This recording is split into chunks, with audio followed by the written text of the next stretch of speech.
Hello students, कैसे हैं आप सब। मैं कविता आईसीटी वर्चुअल क्लासेस में आपका स्वागत करती हूं और उम्मीद करती हूं आप सभी अच्छे होंगे और स्वस्थ होंगे। आज हम क्लास 8 का चैप्टर जिसमें हम पढ़ रहे थे रिप्रोडक्शन इन एनिमल्स, इसके बारे में हमने पढ़ लिया था और हम इसके क्वेश्चन आंसर्स को डिस्कस कर रहे थे, जिसमें से कुछ क्वेश्चन को हमने प्रीवियस लेक्चर में देखा था और कुछ क्वेश्चन को आज हम देखेंगे। तो हमने बात की थी क्वेश्चन नंबर 8 की, जिससे हमने क्या कहा था कि the female gamete produced by a ovary is called that is haploid in nature, यानी कि फीमेल गैमेट ओवरी के द्वारा प्रोड्यूस होती है। उस फीमेल गैमेट को हम क्या कहते हैं, क्या नाम है इसका। तो हमारे पास 4 ऑप्शन आए थे। सबसे पहला आया था जाइगोट, सेकंड आया था ओवम, सी आया था ब्लास्टुला और लास्ट हमने कहा था स्पर्म। हमने कहा था जाइगोट क्या है, गैमीट नहीं है कोई, और नेक्स्ट हमने कहा था ब्लास्टुला कोई गैमीट नहीं है। गैमीट यहाँ पे कौन है, ओवम और स्पर्म है। हमने कहा स्पर्म क्या है, मेल गैमीट है, और ओवम क्या है, फीमेल गैमीट है। आंसर हमारे पास क्या आया था, ओवम आया था। इसके बाद नेक्स्ट हमारे पास जो क्वेश्चन आया था उसमें हमसे पूछा गया था which of the following is the site of fertilization in human. अब हमारे पास जो लास्ट क्वेश्चन, जब हमने प्रीवियस क्लास को एंड किया था, तो ये हमारा लास्ट क्वेश्चन था जिसमें हमसे पूछा गया था कि बताइए वो साइट बताइए जहाँ पे फर्टिलाइजेशन की प्रोसेस पाई जा रही है। तो फर्टिलाइजेशन का जब भी नाम आएगा, तो जब भी ह्यूमंस में अगर हम पढ़े तो हमने क्या कहा था, फर्टिलाइजेशन कहाँ पे हो रहा है, फीमेल रिप्रोडक्टिव सिस्टम में हो रहा है। अब हमें ये तो ठीक है, अब हमने कहा था कि which of the following is the site of fertilization. अगर हम यहाँ पे ऑप्शन को देखते हैं तो क्या ऑप्शन हमारे पास है, यूट्रस है, फैलोपियन ट्यूब है, ओवरी और वेजाइना है। चारों ही पार्ट किसके हैं, चारों ही पार्ट हैं रिप्रोडक्टिव सिस्टम के, फीमेल रिप्रोडक्टिव सिस्टम के। अब अगर यदि हमारे पास ऑप्शन में आते male reproductive system, female reproductive system, या फिर बॉडी के कोई और अंग दे दिए कि किडनी हो गया, या फिर हमारे पास हार्ट हो गया, 4 ऑप्शन दे देते तो वो बहुत इजी था। हम क्या चूज कर लेते, हम चूज करते कि फीमेल रिप्रोडक्टिव सिस्टम में यहाँ पे क्या होता है, फर्टिलाइजेशन की प्रोसेस हो रही है। अब ऑप्शन में हमारे पास क्या दे रखे हैं, जो फीमेल रिप्रोडक्टिव सिस्टम है उसके पार्ट्स दे रखे हैं। अब हमें ये पता होना चाहिए कि कहाँ पे हो रहा है फर्टिलाइजेशन। हमने कहा यूट्रस में हमने कहा एम्ब्रियो का डेवलपमेंट होता है। हमने कहा ओवरी, हमने कहा ओवरी के अंदर तो क्या होता है, फीमेल गैमीट होता है। हमने कहा वेजाइना, हमने कहा यहाँ पे तो स्पर्म की एंट्री और जो फीटस होता है उसकी एग्जिट का ये क्या है, एक वे है, एक रास्ता है। ऑप्शन हमारे पास क्या बचा था, ऑप्शन हमारे पास बचा था बी, यानी कि फैलोपियन ट्यूब। आपको बार बार बताया गया है कि फैलोपियन ट्यूब में क्या होता है, यहाँ पे रिप्रोडक्शन की प्रोसेस होती है फीमेल में। अब थोड़ा सा हम फैलोपियन ट्यूब के बारे में जानेंगे तो क्या पढ़ेंगे, fertilization is the fusion of male and female gamete. आपको फर्टिलाइजेशन की डेफिनेशन बताई गई है कि क्या है फर्टिलाइजेशन, मेल और फीमेल गैमेट का जो फ्यूजन है, जो संलयन है, उसी को हम क्या कह रहे हैं, उसी को हमने कहा यहाँ पे fertilization in human beings it takes place in the fallopian tube of the female reproductive system. यानी कि जो ह्यूमंस हैं, ह्यूमंस का जो फीमेल रिप्रोडक्टिव सिस्टम का जो फैलोपियन ट्यूब है, वहां पे फर्टिलाइजेशन की प्रोसेस पाई जाएगी। हमारा ये जो क्वेश्चन है वो कंप्लीट होता है। तो आज जो हमारे पास नया क्वेश्चन आएगा उसमें हमसे पूछा गया है विच of the following is not an oviparous animal. अब हमें बताना है, हमारे पास 4 ऑप्शन आएंगे, 4 ऑप्शन हमारे पास आ गए हैं। अब हमें इनमें से बताना है कि इनमें से कौन ओविपेरस नहीं है।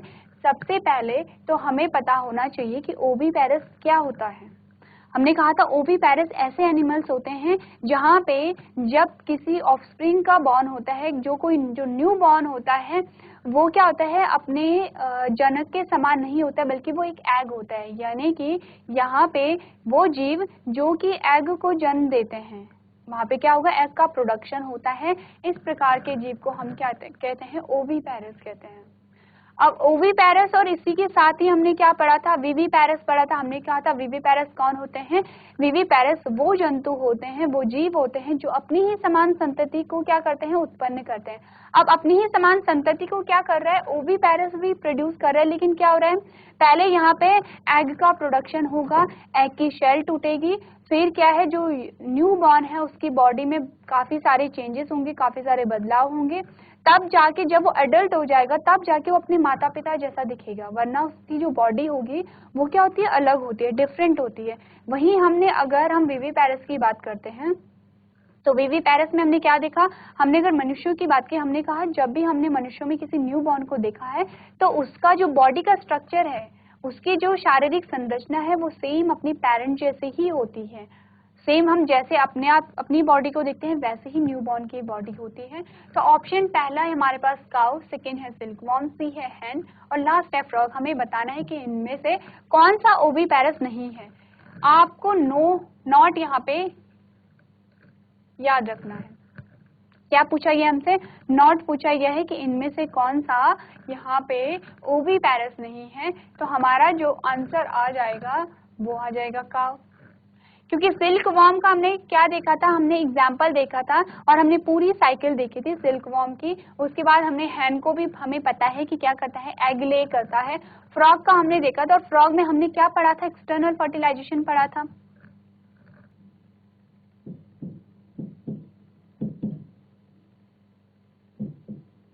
एक्सटर्नल फर्टिलाइजेशन किस में पाया जा रहा है, फ्रॉग में पाया जा रहा है। लेकिन यहाँ पे हमें एक्सटर्नल और इंटरनल फर्टिलाइजेशन नहीं पूछा जा रहा है, बल्कि हमें क्या पूछा जा रहा है, हमें ओविपेरस और विविपेरस का पूछा जा रहा है। तो क्या है यहाँ पे, ओविपेरस और विविपेरस का पूछा जा रहा है। तो यहाँ पे हमें फ्रॉग में क्या ध्यान रखना है, ये क्या है, ये जो है ये ओविपेरस भी है और इसमें एक्सटर्नल फर्टिलाइजेशन पाया जा रहा है। तो दोनों ही चीजें हमें यहाँ पे ध्यान रखनी है। आप क्वेश्चन नंबर 10 को यहाँ पे नोट कर सकते हैं।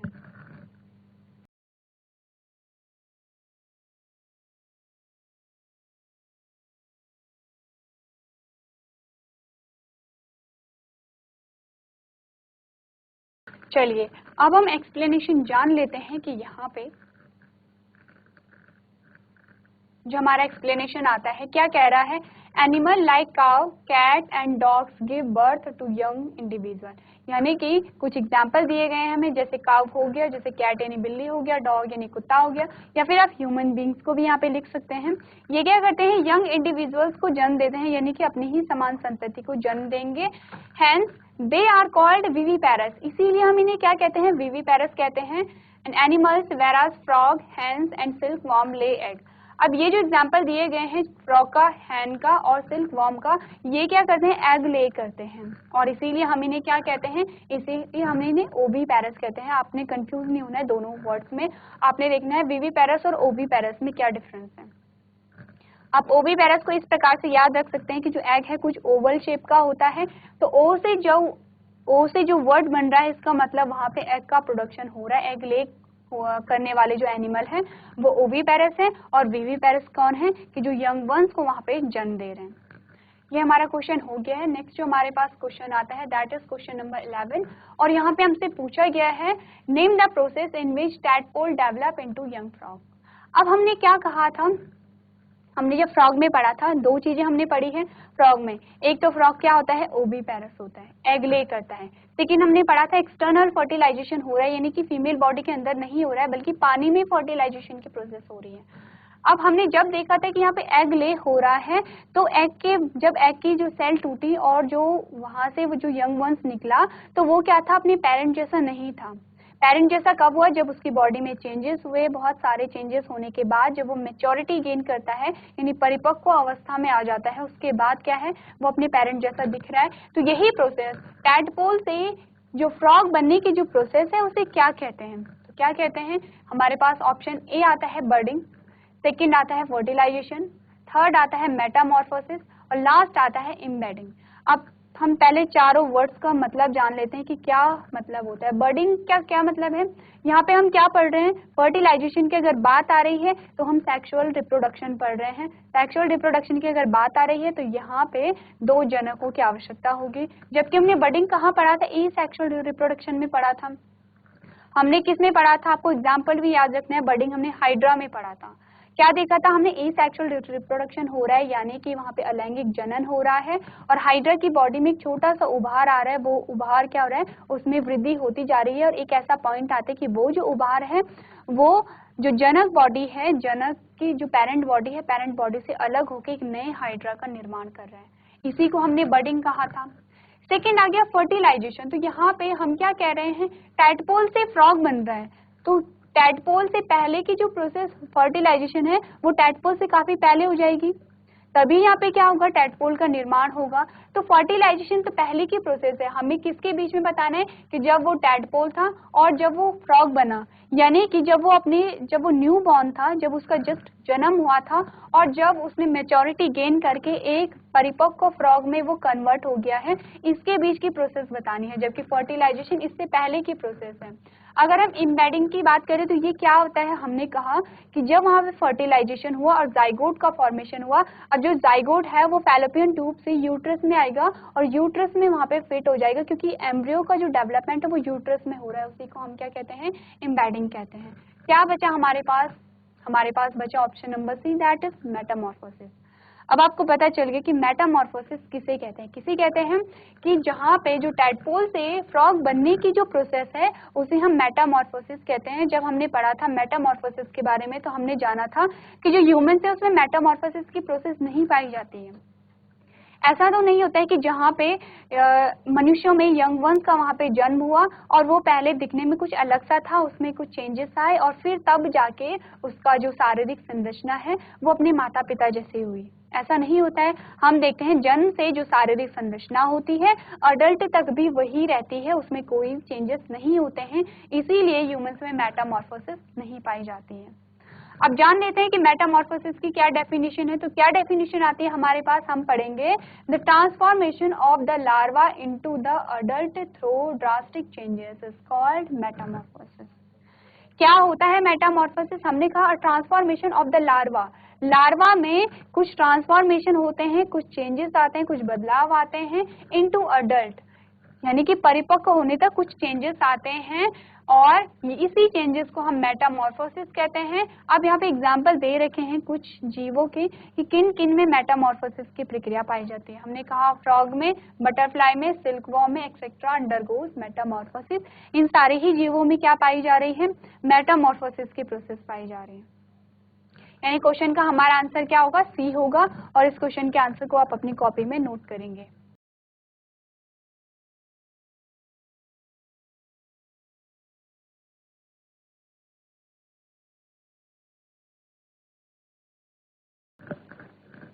चलिए इसके बाद जो नेक्स्ट क्वेश्चन हमसे पूछा गया है वो है क्वेश्चन नंबर 12। अब इसमें आता है कि the male gamete is called. Male gamete को हम क्या कहते हैं। जब इससे पहले हमने क्या क्वेश्चन कहा था, हमने कहा था ओवरी के द्वारा फीमेल जो गैमेट है उसका फॉर्मेशन हो रहा है और उसे क्या कह रहे हैं, हमने कहा ओवम कह रहे हैं या फिर एग कह रहे हैं। अब हमारे पास जो क्वेश्चन आया है वो कह रहा है कि जो मेल गैमेट है उसका क्या नाम है। ये तो सामान्य से नाम, हमने कहा मेल से जो गैमेट बन रहा है हमने कहा मेल गैमेट, फीमेल से जो गैमेट बन रहा है हमने उसे कहा फीमेल गैमेट। तो यहाँ पे हमारे पास 4 ऑप्शन आते हैं। पहला है कि जाइगोट कहते हैं, सेकेंड है स्पर्म, थर्ड है एग और लास्ट है ओवरीज।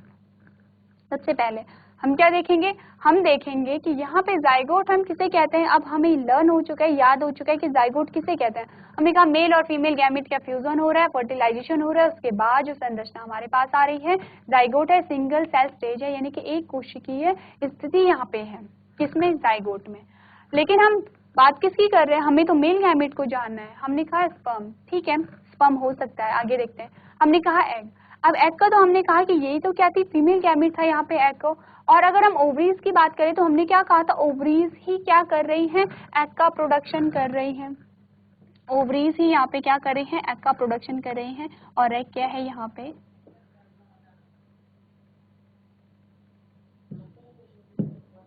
फीमेल गैमेट है।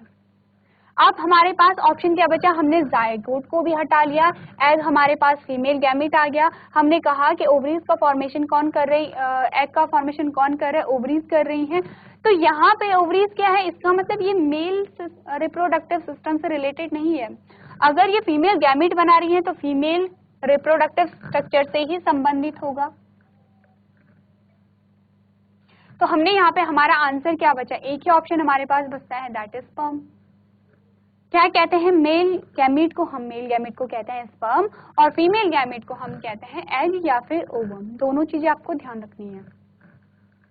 इसके बाद जो नेक्स्ट क्वेश्चन हमारे पास आता है दैट इज क्वेश्चन नंबर 13 और इसमें हमसे क्या पूछा गया है, the process by which organism make copies of themselves is called. बहुत इजी क्वेश्चन है, बहुत अच्छा भी क्वेश्चन है। क्या पूछा गया है कि उस प्रोसेस का नाम बताइए, उस प्रक्रिया का नाम बताइए जिसमें कोई भी जो ऑर्गेनिज्म है अपने ही समान नई संतति की कॉपी कर रहा है या नई संतति का निर्माण कर रहा है। अब ये जो डेफिनेशन है आपको याद हो जानी चाहिए क्योंकि हमने बहुत बार इस डेफिनेशन को बोल लिया है। तो हमारे पास ऑप्शन क्या आते हैं? सबसे पहला ऑप्शन कहता है कि उस प्रोसेस को हम रिप्रोडक्शन कहते हैं। सेकेंड ऑप्शन कह रहा है कि ट्रांसपीरेशन कहते हैं। सी कह रहा है कि रेस्पिरेशन कहते हैं और डी कह रहा है कि फोटोसिंथेसिस कहते हैं। चलिए, अब ये तो हमें पता है कि उस प्रोसेस को क्या कहते हैं। जब हमने चैप्टर स्टार्ट किया था हमारे पास वर्ड क्या आया था? रिप्रोडक्शन आया था। हम पढ़ क्या रहे थे? हम पढ़ रहे थे जीव कैसे जनन कर रहे हैं।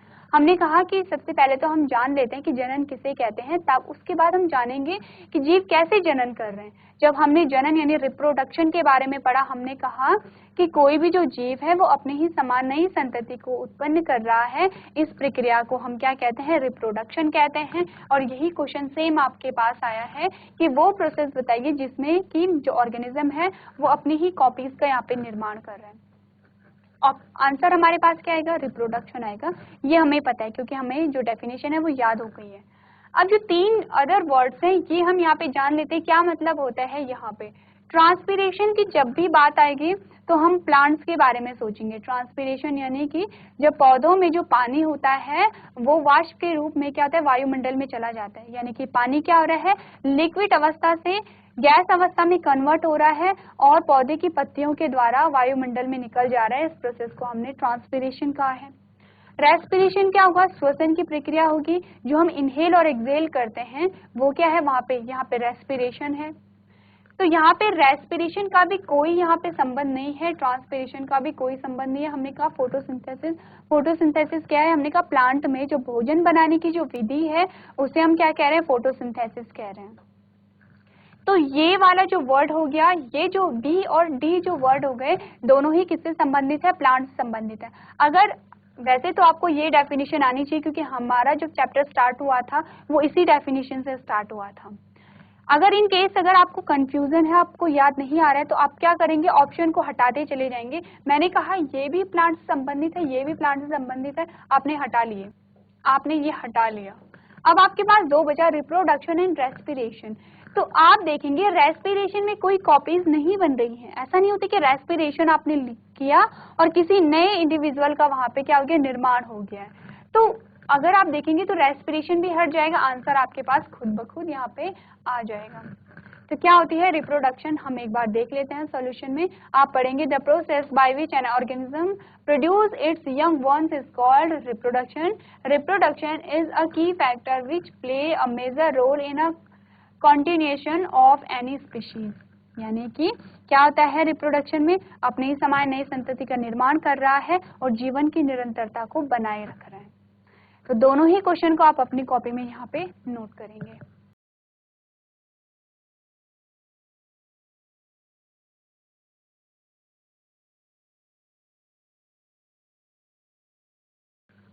चलिए, इसके बाद जो नेक्स्ट क्वेश्चन हमारे पास आता है उसमें हमसे पूछा गया है the egg in female is produced by. ये क्वेश्चन हम कर चुके हैं। हमें पूछा गया है कि जो फीमेल में जो एग का प्रोडक्शन होता है, एग क्या है? फीमेल गैमेट है। तो जो एग का प्रोडक्शन हो रहा है वो किसके द्वारा हो रहा है? पहला है टेस्टिस के द्वारा, सेकेंड है जाइगोट के द्वारा, सी है स्पर्म और डी है ओवरीज। हमें बताना है कि किसके द्वारा यहाँ पे हो रहा है।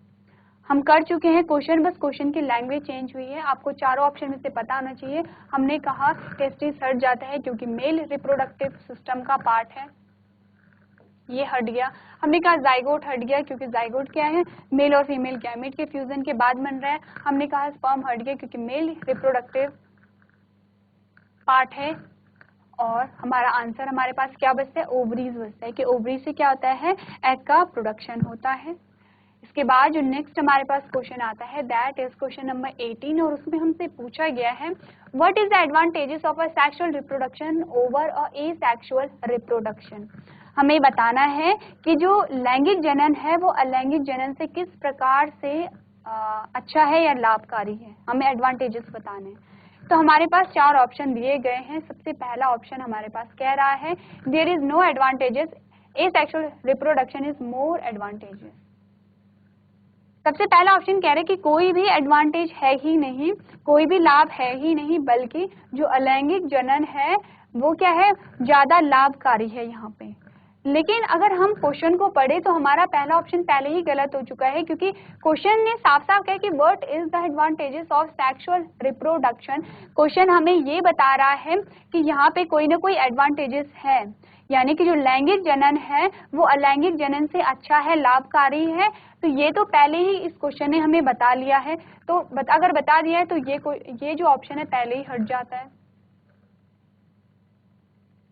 ये क्वेश्चन पहले ही हट जाता है, क्योंकि ये कह रहे हैं कि कोई एडवांटेजेस है ही नहीं। नेक्स्ट क्या है, there is the more variation, यानी कि जो सेक्सुअल रिप्रोडक्शन है वो इसलिए ज्यादा अच्छा है क्योंकि यहाँ पे वेरिएशन पाई जा रही है, विविधता पाई जा रही है। सी कह रहा है less number of offspring are produce, ये कह रहा है कि जो सेक्सुअल रिप्रोडक्शन के द्वारा जो कम यहाँ पे संतति का निर्माण हो रहा है, जबकि एसेक्सुअल रिप्रोडक्शन में यहाँ पे ज्यादा संतति का निर्माण हो रहा है। डी हम कहेंगे कि competition for food is less, यानी कि जो सेक्सुअल रिप्रोडक्शन के द्वारा यहाँ पे भोजन के लिए जो कंपटीशन है वो कम होगा, यानी भोजन की जो प्रतिस्पर्धा है वो कम होगी। अब हमें बताना है कि इनमें से क्या है। हमने कहा कि फूड का कंपटीशन तो होगा ही होगा, अब जहाँ पे रिप्रोडक्शन हो रहा है, नए इंडिविजुअल आ रहे हैं, वहाँ पे कंपटीशन होगा ही होगा। चाहे हम अब सेक्सुअल रिप्रोडक्शन और एसेक्सुअल रिप्रोडक्शन करने वाले जीव अलग अलग हैं, तो यानी अगर हम इस सेक्सुअल रिप्रोडक्शन करने वाले जीवों की बात करें तो उनके बीच में क्या होगा, फूड को लेके यहाँ पे प्रतिस्पर्धा होगी, और यहाँ भी फूड को लेके प्रतिस्पर्धा होगी, इसलिए ये ऑप्शन हट जाता है। नेक्स्ट है कि less number of offspring are produce, कि यहाँ पे हम कह रहे हैं कि जो लैंगिक जनन के द्वारा कम संतति यहाँ पे उत्पन्न होती है। ऐसा भी नहीं कि कम संतति उत्पन्न होती है, किसी किसी स्पीशीज में हम देखेंगे एक बार में बहुत ज्यादा वहाँ पे संतति उत्पन्न हो रही है, इसलिए ये ऑप्शन भी हमारा हट जाता है। तो हमारे पास जो लास्ट ऑप्शन बचता है वो क्या बचा, हमारा बी बचा, देयर आर मोर वेरिएशन। अब हमारे पास क्या कह रहा है कि यहाँ पे जो लैंगिक जनन है, लैंगिक जनन में बहुत सारी वेरिएशन पाई जाती हैं, यानी कि विविधताएं पाई जाती हैं। क्या होती है विविधता, हमने कहा कि जब हमने खुद को देखा तो हमने क्या कहा, जब भी किसी न्यूबॉर्न का जन्म हुआ, यही हम पढ़ते आ रहे हैं इस चैप्टर में, हमने कहा मेल है, हमने कहा फीमेल है। मेल से एक गैमेट बना, ये हमारा गैमेट, यहाँ पे फ्यूजन हुआ, जाइगोट का फॉर्मेशन हुआ। अब जाइगोट से ये एक न्यू बॉर्न बन गया है, ये क्या है, एक न्यू बॉर्न है हमारे पास, ये क्या आ गया है, F1 जनरेशन आ गई है, पहली पीढ़ी आ गई है। हमने कहा इसमें क्या होंगे, फीमेल के भी कैरेक्टर हैं, इसमें मेल के भी कैरेक्टर हैं, ये बात की हमने। अब जब हम खुद को देखते हैं तो हमें जो कैरेक्टर है हमारी माता के भी है, हमारे पिता के भी है, लेकिन हम फिर भी 100% किसी के जैसे नहीं है, चाहे हम दिखने में हो, चाहे हमारा व्यवहार हो, चाहे हमारे कैरेक्टर हो। हम क्या होते हैं, कुछ कैरेक्टर हमारे माता से हमारे पास आ जाते हैं, कुछ कैरेक्टर हमारे पिता से हमारे पास आ जाते हैं, लेकिन क्या है, ऐसा नहीं कह सकते कि हम 100% किसी के जैसे दिख सकते हैं। कुछ कैरेक्टर हमारे मिलते हैं, जैसे कि कोई कहता है कि आपकी नाक आपके माता जैसी या पिता जैसी है, आपकी आंखें आपकी माता जैसी हैं, या फिर आपके बालों का कलर या स्किन कलर, ये जो कैरेक्टर है ये मैच हो सकते हैं, लेकिन ऐसा नहीं होता है कि हम डिट्टो जैसे हमारे माता पिता दिख रहे हैं वैसे ही हैं। तो क्या हो रहा है, वेरिएशन आ रहा है, यहाँ पे चेंजेस आ रहे हैं। आप देखते चले जाएंगे, आपने अपने दादा दादी को देखा, आपने अपने माता पिता को देखा, आपने अपने नाना नानी को भी देखा, मामा मामी को भी देखा, आपने खुद को भी देखा, अपने कजिन को भी देखा। तो क्या देखा आपने देखा हर कोई अलग है, ऐसा नहीं है कि किसी कोई यहाँ पे 50% भी मैच नहीं होता है, इतना ज्यादा मैच भी नहीं हो पाता है। बहुत रेयर केसेस ऐसे देखने को मिलते हैं कि जिनकी जो शक्ल है या फिर जिनका व्यवहार है वो बहुत ज्यादा मैच होता है। हो सकता है कि कोई फेस वाइज अपने पेरेंट्स से या ग्रैंड पेरेंट्स से बहुत ज्यादा उनकी शक्ल मैच होती होगी, लेकिन उनका जो कैरेक्टर है, उनकी जो व्यवहार है वो डिफरेंट होगा। तो क्या होता है, यहाँ पे कहीं ना कहीं वेरिएशन आती है, चाहे वो फिजिकली कहें, इंटरनली कहें, यहाँ पे वेरिएशन यानी विविधताएं देखने को मिलती हैं। अब जो भी यहाँ पे नई संतति उत्पन्न हो रही है वो अलग है, जैसे कि हम देखते हैं एक ही माता पिता की अगर 4 या 5 संतानें हैं तो वो 4-5 क्या होंगे, आपस में तो भाई बहन हैं, माता पिता उनके एक ही है, उनका जो जेनेटिक मटेरियल है वो एक ही है, क्योंकि क्या है, जेनेटिक मटेरियल सेम वो शेयर कर रहे हैं, सेम वही माता वही पिता से उन्होंने जेनेटिक मटेरियल गेन किया है, और लेकिन फिर भी इसके बाद भी क्या है, उनमें वेरिएशन, विविधताएं देखने को मिल रही है। चाहे आप उनके फेशियल स्ट्रक्चर को कहिए, चाहे आप उनके इंटरनल कैरेक्टर को देखिए कहिए, चाहे आप उनका बॉडी स्ट्रक्चर कहिए, क्या होता है यहाँ पे डिफरेंस देखने को मिल रहा है। यही कहा गया है कि यहाँ पे क्या होती है, सेक्सुअल रिप्रोडक्शन में वेरिएशन पाई जा रही है। अब वेरिएशन क्यों पाई जा रही है, क्योंकि दो जनक शामिल हैं। अब दो जनक शामिल हैं तो दोनों के ही यहाँ पे क्या होंगे, क्रोमोसोम इकट्ठे होंगे। तो यहाँ पे जब मिक्सचर होगा, यानी कि मिक्सचर होगा तो क्या होगा, हम जिसे क्या कहते हैं, हाइब्रिडाइजेशन कहते हैं। हमने क्या देखा, हमने कहा हमने दो अलग अलग कलर लिए, उनको जब मिक्स किया तो हमें तीसरा कलर मिल गया। कुछ ऐसा ही यहाँ पे हो रहा है। अब जो तीसरा कलर मिला उसमें हल्के हल्के दोनों के ही गुण हैं, लेकिन वहाँ पे अगर हम देखें तो उसका जो ऐसा भी नहीं है कि वो किसी एक कलर के जैसे सेम दिख रहा होगा। यही है सेक्सुअल रिप्रोडक्शन। अगर हम एसेक्सुअल की बात करें तो हमने अभी हाइड्रा में बर्डिंग का एग्जाम्पल देखा था। हमने कहा था एक हाइड्रा है, हाइड्रा में से उसकी बॉडी में कुछ उभार बन रहे हैं और फिर वहां पे ग्रो करके वो नए हाइड्रा बना रहे हैं, और सेम वो क्या है, पेरेंट हाइड्रा जैसे हैं, अपने जनक हाइड्रा जैसे हैं। तो यहाँ पे क्या है, अगर आप फिजिकली भी देखें, बाहरी रूप से भी देखें तो वो हाइड्रा सेम अपने पेरेंट जैसा है, जेनेटिकली भी देखें तो वो सेम अपने पेरेंट जैसे है, क्योंकि एक ही पेरेंट शामिल है, तो कोई भी विविधता यहाँ पे देखने को नहीं मिल रही है। तो क्या होगा हमारा एक्सप्लेनेशन यहाँ पे, आप पढ़ेंगे, since the characteristics of a two individuals are combined in sexual reproduction, more variation are seen in the offspring. यानी कि दो लोगों या फिर दो इंडिविजुअल के जब कैरेक्टर मिक्स होते हैं तो वहाँ पे क्या होते हैं, हमें नया कॉम्बिनेशन देखने को मिलता है। More variation in offspring ensure better survival in changing environment condition. यानी कि बेटर, यहाँ पे क्या होते हैं, अच्छी तरीके से अडेप्ट कर पाते हैं, जो कि सेक्सुअल रिप्रोडक्शन के थ्रू यहाँ पे प्रोड्यूस होते हैं। सो क्लास आज के सेशन में हम इतना ही करेंगे। आई होप जितने मैंने आपको क्वेश्चन कराए हैं आपको समझ में आए होंगे, आपका चैप्टर रिवाइज हो रहा होगा और आपके कॉन्सेप्ट अब और ज़्यादा क्लियर हो रहे होंगे। तो अभी तक क्लास में बने रहने के लिए आपका धन्यवाद।